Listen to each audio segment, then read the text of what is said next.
कर्मों का फल। एक बार की बात है, एक पहाड़ पर एक कुटिया थी और उस कुटिया पर एक गुरु और उसका शिष्य रहा करते थे और उस गुरु को बहुत ही सिद्धियां प्राप्त थी और उनकी सिद्धि हर जगह प्रसिद्ध थी। वह वहाँ के लोगों में इतनी ज्यादा प्रचलित हैं कि लोग उनकी शक्तियों से भली भांति परिचित थे। वह ध्यान में बहुत ही ज्यादा लीन रहते थे। कई बार वह 2-2, 3-3 दिनों तक ध्यान में बैठे रहते थे, पर वह कुछ खाते पीते भी नहीं थे। उनके ध्यान की शक्ति की खास बात यह थी कि वह ध्यान करते करते भविष्य देखने में सक्षम थे। एक बार ऐसे ही वे ध्यान में लीन थे तो एकाएक देखते हैं कि अगले 8 दिनों के बाद उनके शिष्य की मृत्यु तय है और यह भविष्य देखकर वह अत्यधिक व्यथित हो जाते हैं और परेशान होते हैं।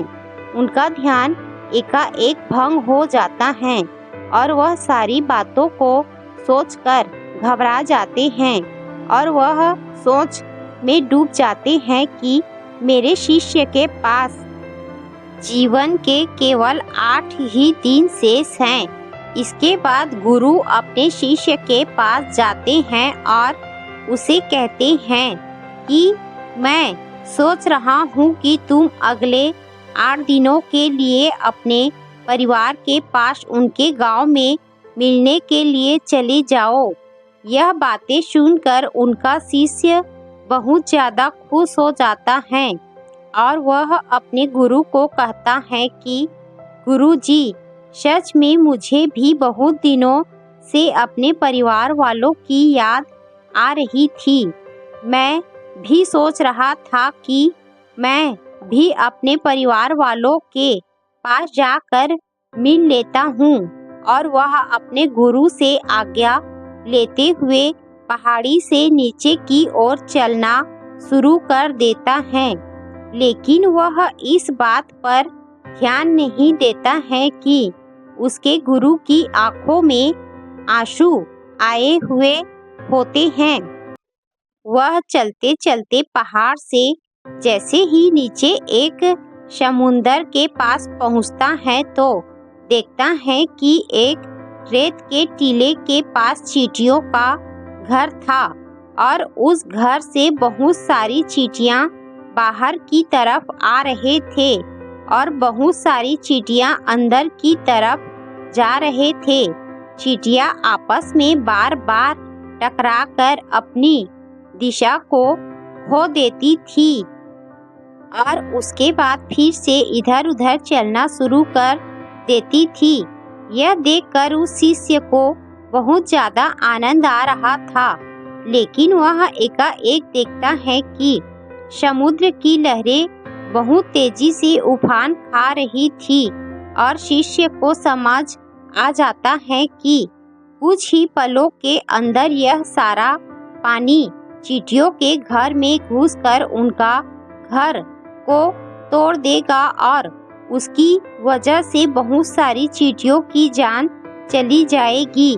वह अपनी समझदारी दिखाते हुए अपने ऊपर वाले वस्त्रों को खोलता है और उसके अंदर रेत भरकर एक तरह की चादरी वाली उस चींटियों के घर के ऊपर बना देता है और दीवारी इस तरह से बनाता है कि समुद्र से आने वाली पानी उनके घर तक ना पहुंच सके।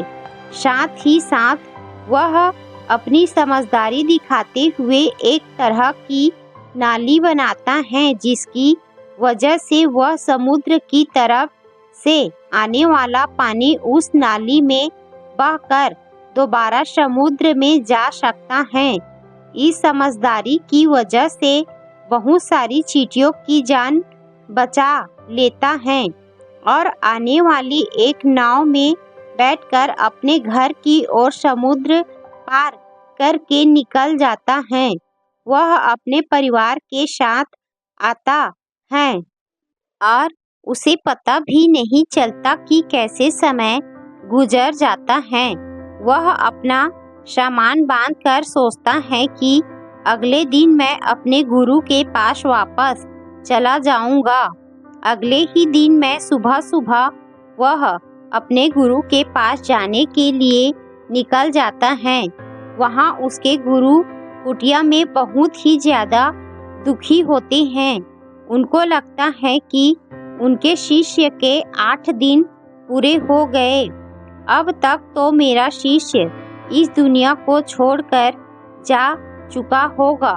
वह गुरु उसके दुख में होते हैं कि एकाएक वह देखते हैं कि कोई मनुष्य उनकी कुटिया की ओर आ रहा है। वह जब ढंग से देखते हैं तो उनको पता चलता है कि यह तो उन्हीं का शिष्य है जो उनकी ओर चला आ रहा है।